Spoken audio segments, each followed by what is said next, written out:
Hello दोस्तों, welcome to the misty world. General health और wellness के सेगमेंट में आज हम बात करने जा रहे हैं गंजापन, असमय बालों का झड़ना, बालों का रूखापन की समस्या का समाधान कैसे करें।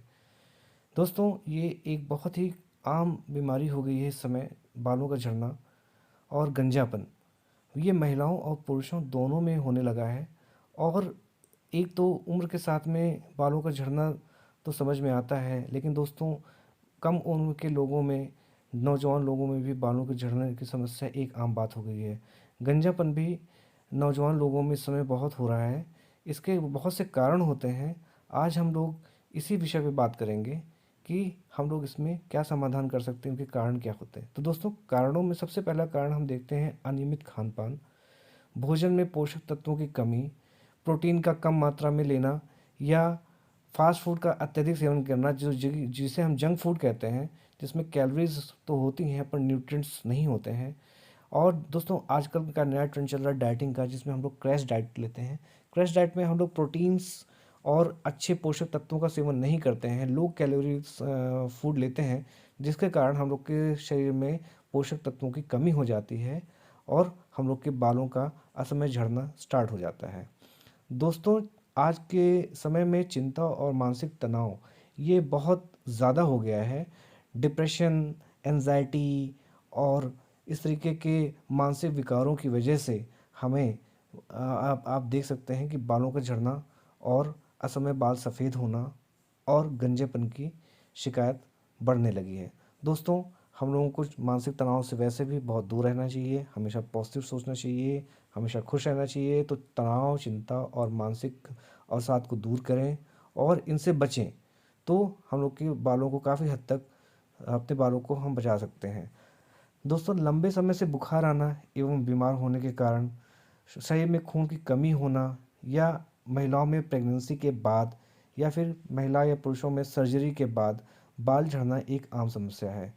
धीमे धीमे बालों की झड़ना अगर बहुत ज़्यादा हो गया तो गंजेपन की भी शिकायत हो सकती है। तो दोस्तों, हमें डॉक्टर से सलाह ले लेनी चाहिए। अगर हमें काफ़ी समय से बुखार आ रहा है या हमारे शरीर में खून की कमी है, तो हमें डॉक्टर से सलाह लेके उचित ट्रीटमेंट और उचित उपचार करना चाहिए। तो हम लोग को बालों की झड़ने की समस्या और गंजापन से काफ़ी हद तक छुटकारा मिल सकता है। कुछ बीमारियां ऐसी होती हैं दोस्तों, जैसे कि सिफिलिस होती है। सिफिलिस में एक यौन रोग है जिसके कारण बाल झड़ते हैं। और भी कई समस्याएं होती हैं, पर इसमें बालों को की ग्रोथ रुक जाती है और बाल झड़ने लगते हैं। थायराइड हार्मोन की विसंगति होने के कारण, जिसमें कि हाइपोथायराइडिज्म या फिर हाइपरथायराइडिज्म होने के कारण भी बाल झड़ने लगते हैं और पूरे शरीर से बाल कम होने लगते हैं और बालों की ग्रोथ भी रुक जाती है, बालों का पतलापन भी होता है। पीसीओडी महिलाओं की बीमारी है जिसके कारण बाल कम होने लगते हैं। साथ साथ फंगल इन्फेक्शन अगर सर में होता है तो उसकी वजह से भी बाल झड़ते हैं। दोस्तों, कुछ दवाएं ऐसी होती हैं जिनके कारण हमारे बाल झड़ने लगते हैं और गंजापन होता है। आप लोग जानते होंगे, कैंसर की जितनी भी दवाएं हम लोग यूज़ करते हैं, तो उससे कीमोथेरेपी के सेशन के बाद और रेडियोथेरेपी सेशन के बाद बाल गायब हो जाते हैं और गंजापन आ जाता है। दोस्तों, मानसिक बीमारियों में लिथियम का हम लोग उपयोग करते हैं, लिथियम के कारण भी बाल झड़ते हैं। विटामिन ए का अधिक सेवन करने से भी बाल झड़ते हैं। खून पतला करने की दवा हिपैरिन की वजह से भी, कुछ विषाक्त चीज़ें जैसे थैलियम आर्सेनिक के कारण भी बाल झड़ते हैं। उच्च रक्तचाप की दवाएं जैसे कि प्रोपेनॉल की वजह से भी बाल झड़ने लगते हैं। इसलिए इन दवाओं से थोड़ा सा दूर रहने की कोशिश की जाए संभवतः। उपचारों में देखा जाए तो दोस्तों, हम लोग को अपने उपचार में अमीनो एसिड्स, कुछ एसेंशियल अमीनो एसिड्स होते हैं जो 10 प्रकार के होते हैं, जिसमें से बालों के लिए सिर्फ 3 प्रकार के अमीनो एसिड जरूरी होते हैं, जैसे आर्जिनिन, मेथिओनिन, लाइसिन। इनको आहार में लेना चाहिए। एसेंशियल अमीनो एसिड हमारे शरीर में नहीं बनते, इनको बाहर से लेना पड़ता है। अतः इनकी कमी नहीं होने दें, इनकी पूर्ति करते रहें, तो बाल झड़ना कम हो जाएंगे। विटामिन में बायोटिन विटामिन B7 जो होता है, बालों को लंबा और घना बनाता है, बालों का झड़ना कम करता है और त्वचा का ग्लो भी बढ़ाता है, इसलिए विटामिन बी का सेवन करें। नियासिनामाइड भी एक विटामिन होता है जिसे विटामिन B3 कहते हैं। ये बालों की जड़ों को मजबूत करता है, स्वस्थ करता है, त्वचा संबंधित रोगों को दूर करता है और खुश्की भी दूर करता है। अतः इनका सेवन हमें करना चाहिए। ये पानी में घुलनशील विटामिन है, इनको हमें ऊपर से लेना आवश्यक होता है। दोस्तों, आइनोसोटॉल एक कंपाउंड होता है जो मानसिक तनाव एवं विकारों को दूर करता है, बालों को जड़ों से मजबूत करता है और नए बाल उगाने में सहायक होता है।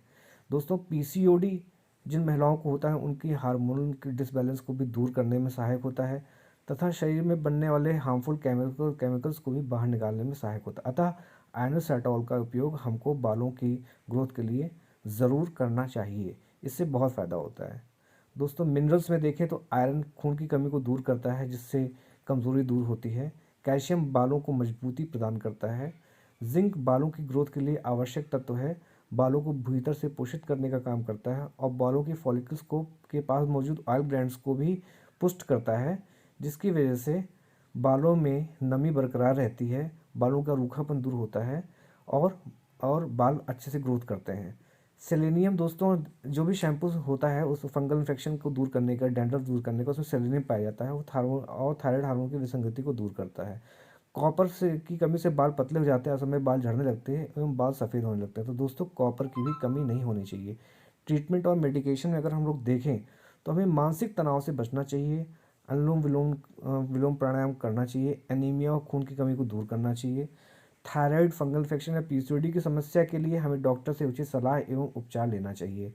उचित दिनचर्या का पालन करें, खाने में पोषक तत्वों को शामिल करें, उचित आहार लें, फास्ट फूड खाने से बचें और प्रोटीन की मात्रा को खाने में बढ़ाएं और पुष्ट आहार लें, तो इससे आपको फ़ायदा होगा। दोस्तों मेडिसिन में हम लोग बात करने जा रहे हैं हेयर ब्लेस कैप्सूल की, हेयर ब्लेस टैबलेट की। देखिए दोस्तों अभी जितनी भी चीज़ें हमने आपको पीछे बताई हैं वो सारी की सारी चीज़ें हेयर ब्लेस कैप्सूल में मौजूद हैं और ये मैनकाइंड की बनाई हुई दवा है। ये टैबलेट फॉर्म में आती है। इसमें biotin, niacinamide, minerals and amino acids की उचित मात्रा मौजूद है। दोस्तों हेयर ब्लेस टैबलेट के बारे में हमने खुद इसका उपयोग करके देखा है, दो और मरीजों को उपयोग करवाया है। इसके बहुत अच्छे रिजल्ट्स हैं और इसका आपको उपयोग ज़रूर करना चाहिए। एक बार ट्राई करके देखें, आपको बहुत फ़ायदा होगा। दोस्तों जैसे पीछे हम बता चुके हैं कि इसके कॉम्पोजिशंस क्या हैं, इसमें देखिए सारे के सारे इंपॉर्टेंट अमीनो एसिड्स हैं, मिनरल्स हैं, iron, calcium, selenium, copper, biotin, zinc, niacinamide और इम्पॉर्टेंट प्रोटीन्स भी मौजूद हैं। तो दोस्तों ये इसका कॉम्पोजिशन है, अगर आप चाहें तो इसको आप ट्राई करें। देखिए दोस्तों बहुत फ़ायदा होगा, मैंने खुद इसको ट्राई कराया पेशेंट्स पे, बहुत अच्छे रिजल्ट्स हैं। तो दोस्तों इस दवा का प्रयोग आप महीने भर करेंगे तो आप पाएंगे कि आपके बाल आने लगेंगे सर पे और बालों का असमय सफ़ेद होना भी रुक जाएगा, बालों का झड़ना, पतलेपन की समस्या भी दूर हो जाएगी। तो दोस्तों नियमित एक टैबलेट दिन में एक बार खाने के बाद ज़रूर खाएं। 6 माह तक लेने से आपको इसके असरदार फार्मूले का अनुभव खुद होने लगेगा। तो दोस्तों इस टैबलेट का उपयोग करें और अपने बालों को बचाएं, गंजापन को दूर करें और बालों को झड़ने से रोकें। धन्यवाद दोस्तों, आपका दिन शुभ हो। अगर आपको मेरा वीडियो पसंद आता है तो please like, share and comment करें और